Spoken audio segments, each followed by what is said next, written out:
আউযুবিল্লাহি মিনাশ শাইতানির রাজিম বিসমিল্লাহির রহমানির রহিম। আলহামদুলিল্লাহ।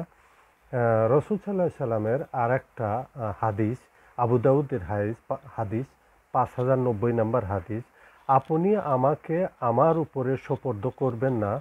আব্দুর রহমান বিন আবু বকর রাদিয়াল্লাহু আনহু থেকে বর্ণিত যে রাসূল সাল্লাল্লাহু আলাইহি সাল্লাম বলেছেন, হে আবু বকর সিদ্দিক রাদিয়াল্লাহু আনহু হইতে, যে হে আব্বাজান, আমি আপনাকে প্রতিদিন ভোরে এবং সন্ধ্যায় 3 বার বলতে শুনেছি এই দোয়াটা, যে হে আল্লাহ, আমাকে সুস্থ রাখুন, আমার দৃষ্টিতে ইজাফা করুন। এবং আরও বলেন যে ইবনে আব্বাস রাদিয়াল্লাহু আনহু থেকে বর্ণিত, হে আল্লাহ, আপনার নিকট আমি কুফরি এবং দারিদ্রতা থেকে পানা চাইছি, আশ্রয় চাইছি।